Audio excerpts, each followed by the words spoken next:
a sapphire ring, an unknown woman in the desert, a business empire once thought to be untouchable, brought down by a truth buried for 20 years. And it all began with a broken-down car on a summer afternoon. The sun scorched the earth as if trying to crack it open.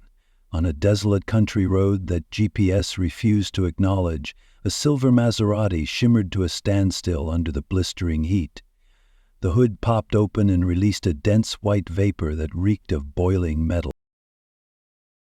Inside the car, Thomas Weber, powerful CEO of a multinational conglomerate, slammed his hand on the steering wheel, jaw clenched. The platinum watch on his wrist flashed.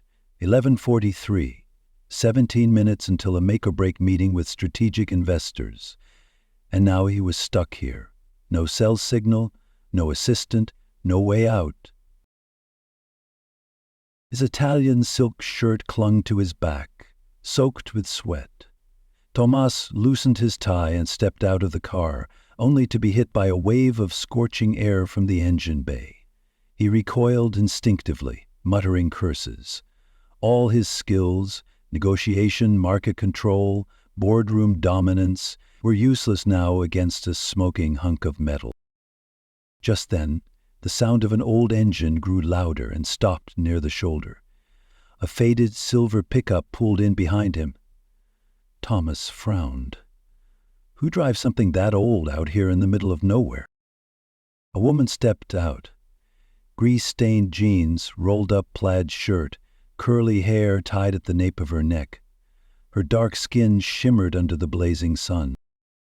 "Need a hand?" she asked, walking over with calm confidence, a stark contrast to Thomas's tension.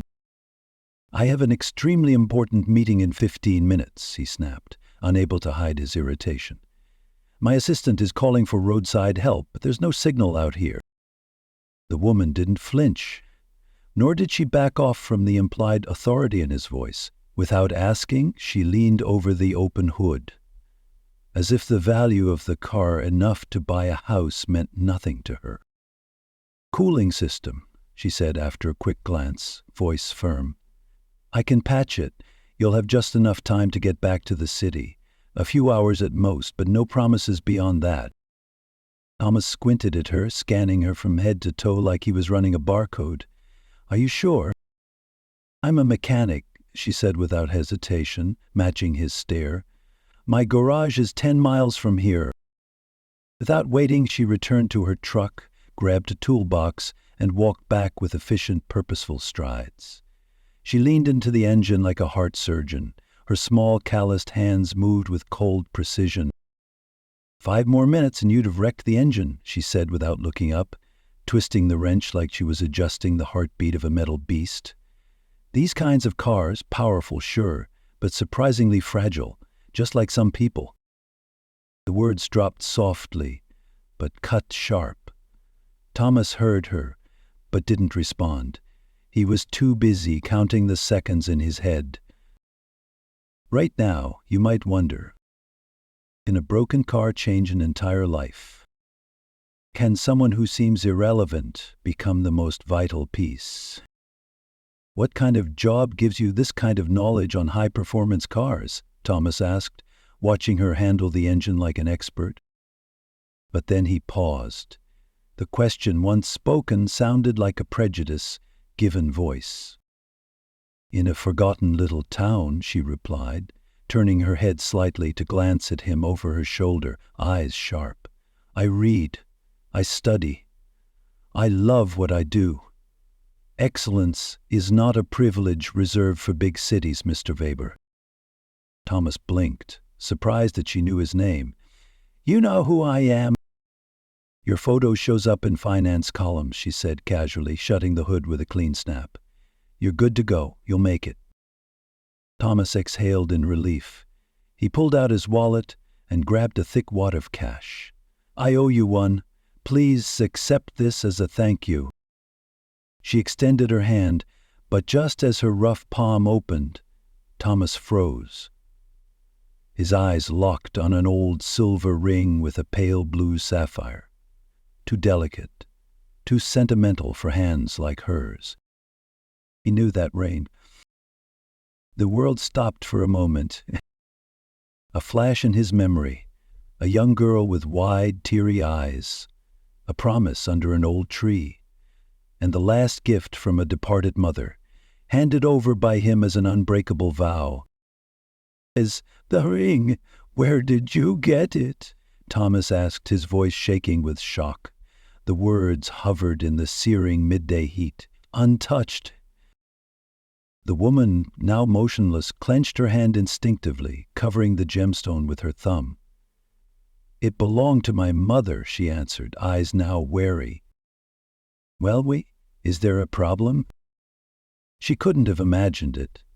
20 years ago, this very ring had been slipped onto her finger by a boy on a rainy afternoon deep in the forest, when they promised each other a future that time would later steal away.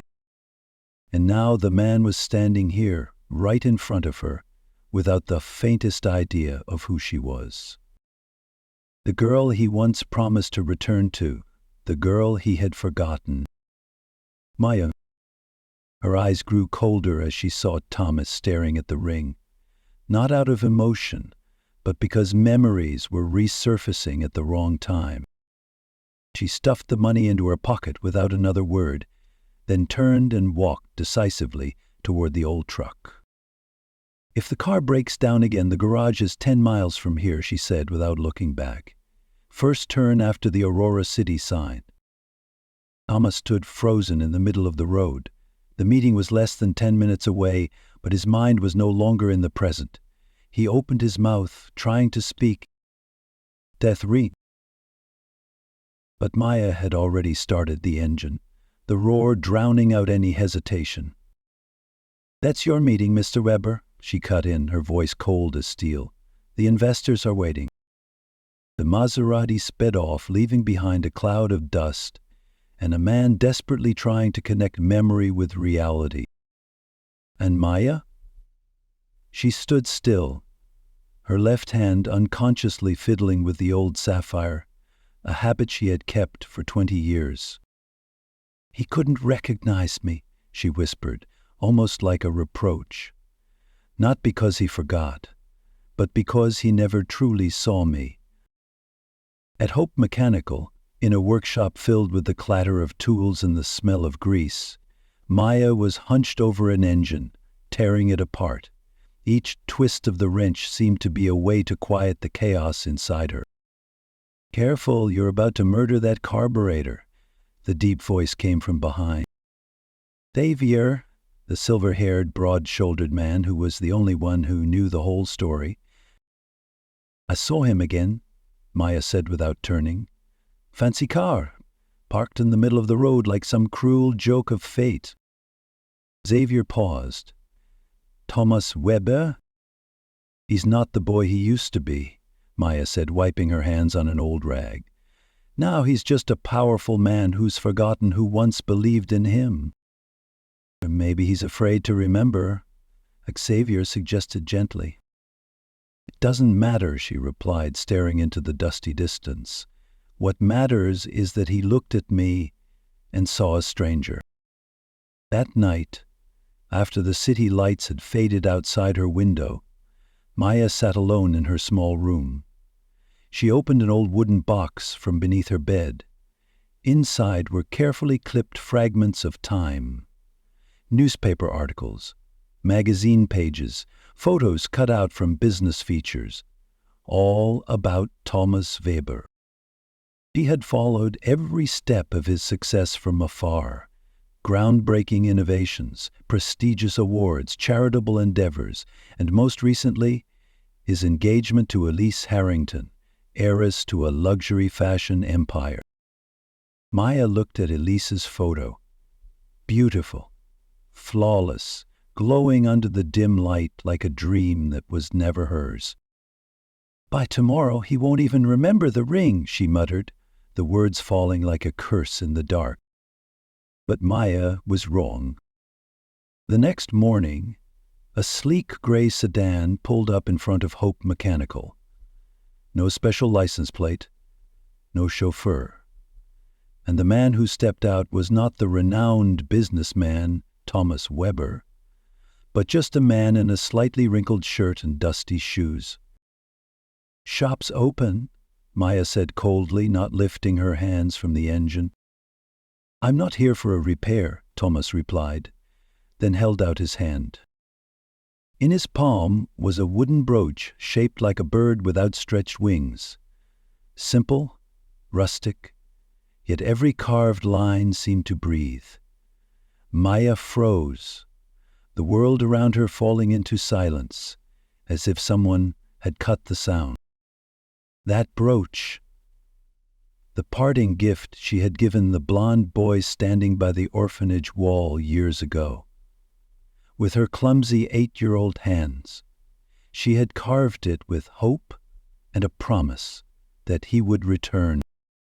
"Open Heart Orphanage, Orion District," Thomas said slowly. "You were the girl who taught me how to carve wood when all the other boys just laughed." "You promised you'd come back," Maya said, unable to stop the words from tumbling out. "I tried," Thomas replied softly, his eyes darkening, "for years. But my father, he had other plans." From inside the shop, Xavier stepped out. He wiped his hands with a rag, his gaze quiet but heavy. It was the look of someone who had witnessed a heartbreak, now standing face to face with the one who caused it. "The prince has returned," he said evenly, 20 years late. Thomas didn't back down. "I know you don't believe me, but I'm here to ask for a chance, just one, to explain."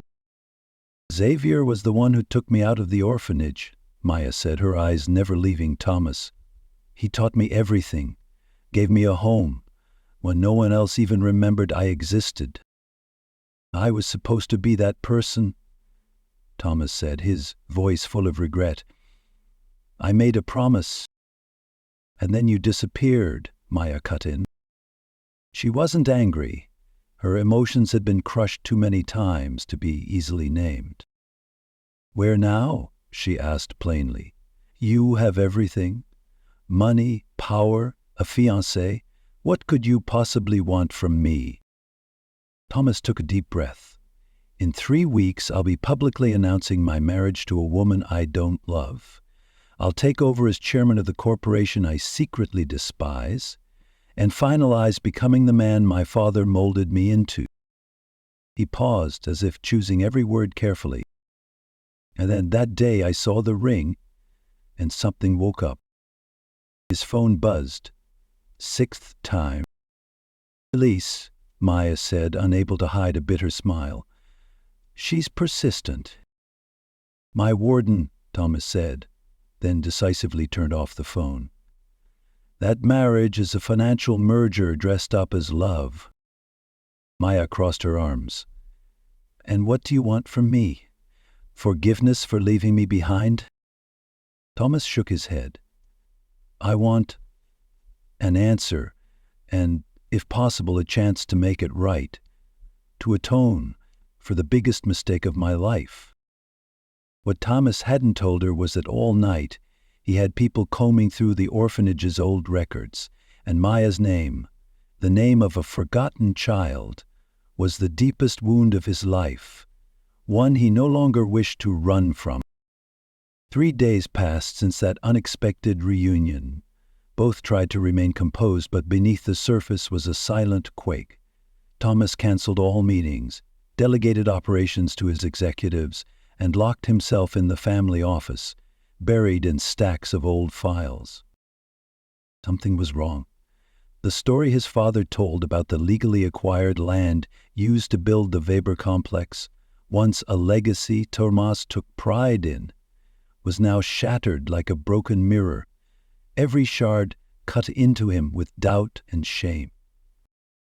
At the Weber family estate, in a room that had been sealed for years, where his father once worked late every night, Thomas found a folder labeled Project Aurora, the name of the town where Maya lived. He used a spare key he'd secretly copied back in his teens. Inside were shady contracts, litigation reports, and the most disturbing item, a forged death certificate stating Maya's mother, Amelia Oliva, had died in 2003. And faked her death, Thomas whispered, voice cracking, just to steal land. At the same time, in the workshop lit by bright white tube lights, Maya stood silently by a chipped wooden table. In front of her were yellowed papers stamped with the Weber Enterprises seal, signed unmistakably by Thomas's father. "I'll face him," she said, her voice like a blade unsheathed. "It's been too long. They stole my mother, stole our land, and stole the truth." Xavier was stunned. He slowly ran his hand over the folder, concern written all over his face. "You know who they are, Maya. The Webers destroyed your family once. They could do worse this time." Maya gently touched the sapphire ring on her hand. The stone was still cold, though the fire inside her was rising by the day. "I've got nothing left to lose," she whispered. That evening, Thomas drove toward Aurora City. His headlights lit up the weathered road sign, the words Aurora Town Center fading beneath layers of moss. A text popped up on his screen. "Town Square, 20 minutes, come alone." When he arrived, the square was quiet under the dim yellow streetlights. Maya sat alone on a stone bench beneath the canopy of an old tree, just like the one at the orphanage where they had first met. "For 20 years I kept asking myself why my mother left me," Maya began, her voice free of blame, only a void finally being named. "Why I lost everything in a single moment." "Maya," Thomas broke in, eyes filled with anguish, "I found out something terrible." "Your father faked my mother's death," she interrupted, pulling out a stack of aged papers, "then threatened to kill her if she tried to take me from the orphanage, all just to seize our family's land." Thomas took the stack of documents, his hands trembling. His father's company seal and the all-too-familiar signature stared back at him, almost mocking. It was the same signature he had just seen hours ago in the confidential files. "How did you get these documents?" Thomas asked, his voice low and thick with emotion. "My mother left them with Xavier, the last person she trusted," Maya said, pulling out an old photograph. "He kept them, waiting until I was old enough to understand." She held up the photo. A strong old woman cradling a curly-haired girl in her arms. "This is my mother. She never abandoned me. They stole her life, Thomas." They stood there under the dim light, holding pieces of a truth long buried. This was no longer about two children from the past. This was a war between two generations. On one side, a memory erased. On the other, an empire built on deceit. In the old photo Maya held, Amelia Oliva had a gentle face and eyes steeped in sorrow. On her finger was the familiar sapphire ring. But behind her, once the lush valley where Maya grew up, now stood a cold stretch of concrete, the Weber logo glinting on the wall as if laughing at the past. "Tomorrow, I'm going to reveal everything," Maya said, her voice as firm as a verdict. "Right at the groundbreaking ceremony for the new colony." Thomas went pale. "There'll be hundreds of journalists, investors, politicians." "Exactly," Maya replied, her eyes blazing. "A perfect stage to expose the truth. That the Vapor Empire was built on fraud, coercion, and the pain of the forgotten." Thomas's phone buzzed for the 5th time, his father's name glowing on the screen. He stared at it, then firmly shut it off. "There's more," Maya added, her fingers trembling slightly as they touched the edge of the folder. "I have reason to believe my mother is still alive." Thomas's heart skipped a beat. "What? Where? How do you know?" "She once sent a letter, 8 years ago. No signature, but the handwriting was hers. Maya swallowed hard. The envelope was postmarked from a psychiatric facility in New Hope. Tomas stood still, then took a deep breath. In his eyes now there was no hesitation, only resolve. "Don't wait until tomorrow," he said. "Come with me, right now."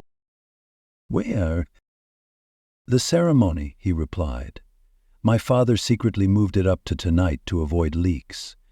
No one outside the inner circle knows. But I have full access. Stage, lighting, cameras. I can put you exactly where you need to be to face him." What Thomas didn't say was that the night before he had secretly followed leads from the old documents and discovered Maya's mother wasn't in a psychiatric clinic at all. She was being held in a secluded facility owned by the Webbers, listed under a subsidiary company as a collateral asset, a silent payment to keep an old protector quiet. Ernesto Weber. The ceremonial hall was lit in gold, filled with wine and sparkle, tailored suits, evening gowns, crystal glasses, and laughter echoed through the ranks of power and politics. The new complex, built on the ancestral land of the Oliva family, was now being praised as a symbol of statewide innovation. Ernesto Weber, wearing a perfectly tailored three-piece suit, walking with the confidence of a modern-day king, strode through the crowd. "Thomas?" he called, spreading his arms as he saw his son walk in. But his smile froze when his eyes fell on the woman beside him. "Maya?" he hissed, nearly unable to believe his eyes. "What is she doing here?" "A special guest, Father," Thomas said, his tone icy. "Someone with a very interesting story to tell about this land." Ernesto's face shifted from shock to frost in seconds. "My office, now." The room on the top floor, where Ernesto could overlook the entire property, was bright, spacious, and cold as a courtroom. Ernesto sat behind the desk, looking at Maya with undisguised contempt. "How much?" he asked, his voice sharp as a blade. "What's your price to disappear like your mother should have?" Maya didn't move. "I want my mother," she said, each word striking the desk like a hammer. "I want to know where she is." Ernesto laughed, a cruel laugh, empty of humor, dripping with scorn. "After all these years, you think she even remembers who you are?" Maya clenched her fists, but her voice stayed steady.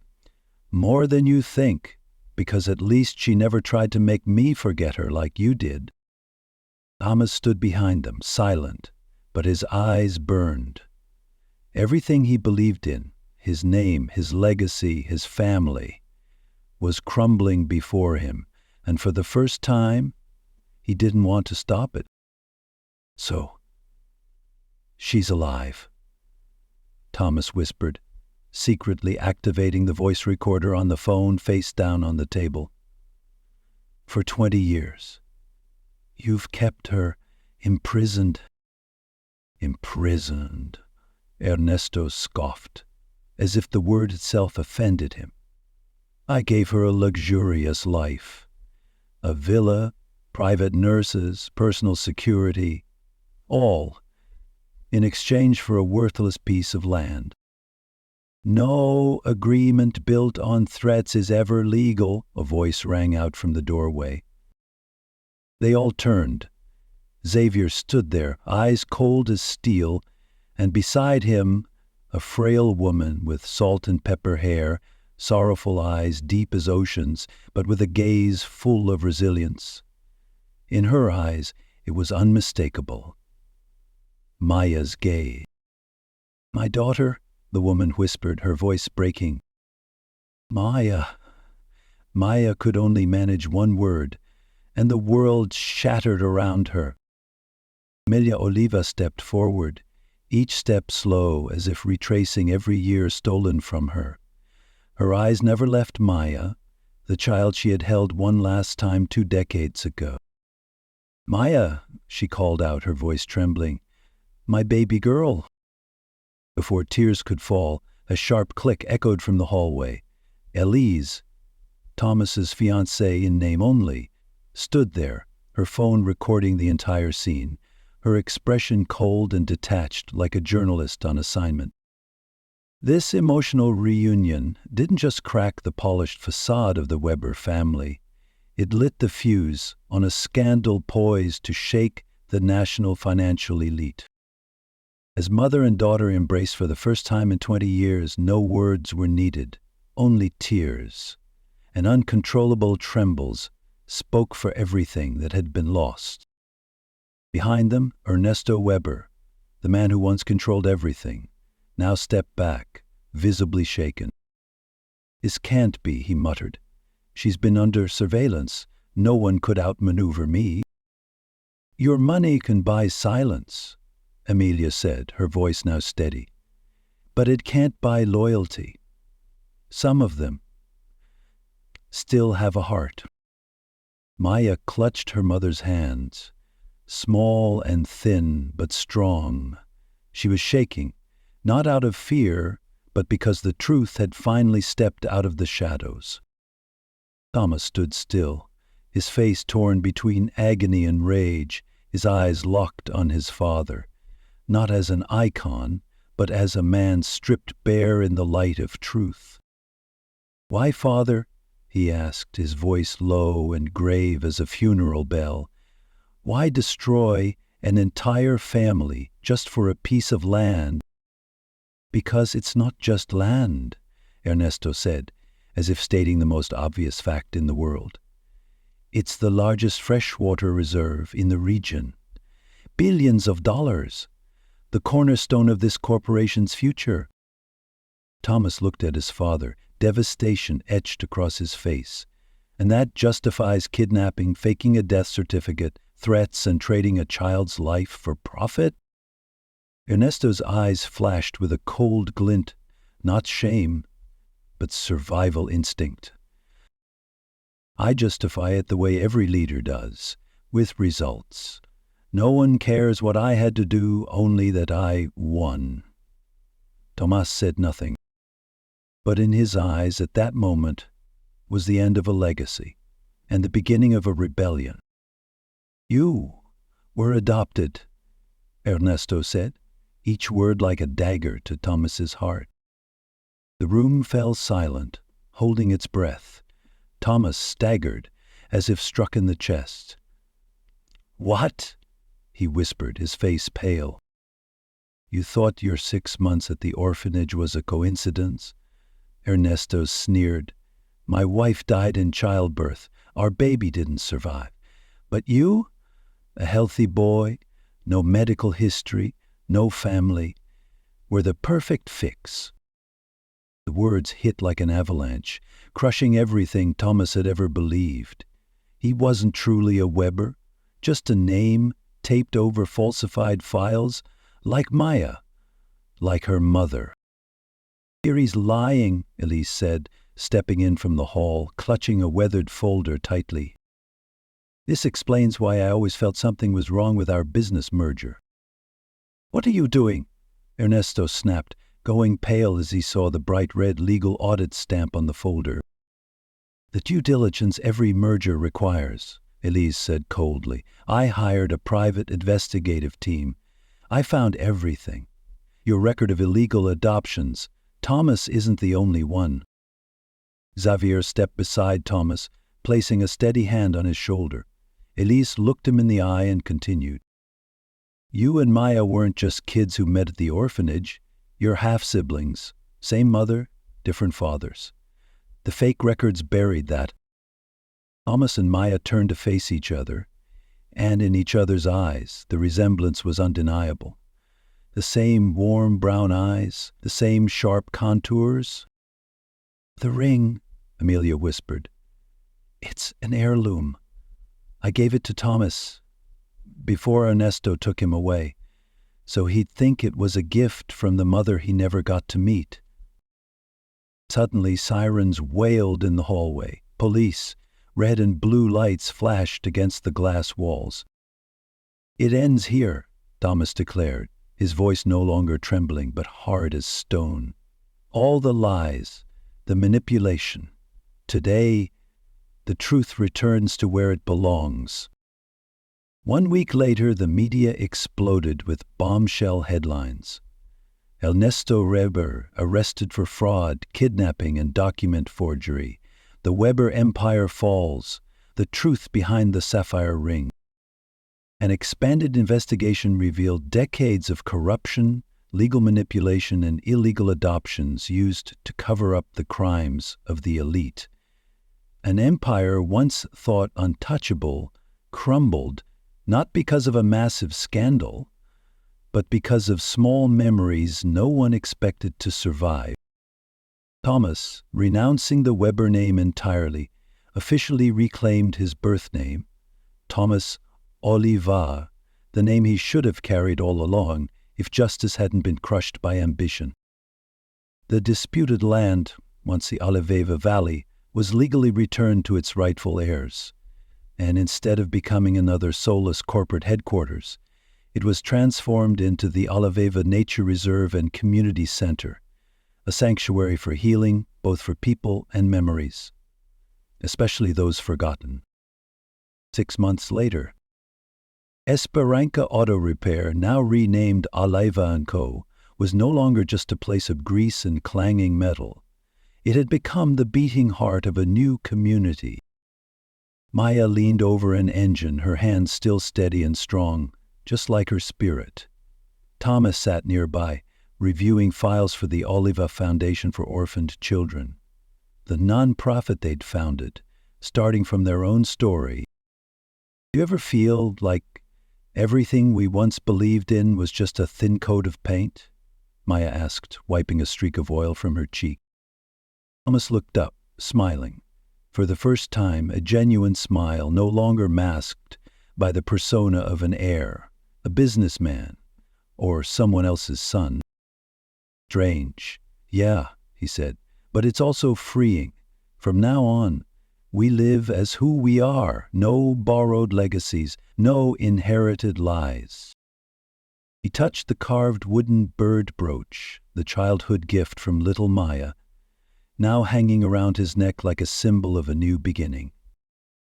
We lost 20 years, but we reclaimed something far more valuable than time, the truth, and a family.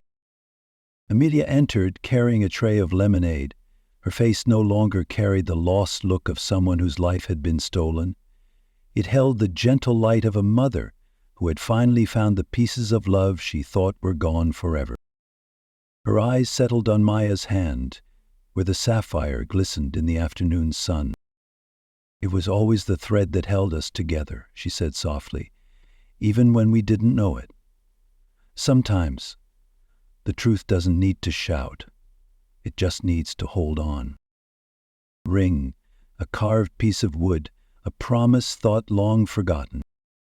Together, they became a quiet, undeniable verdict for those who believed they could control everything, even blood.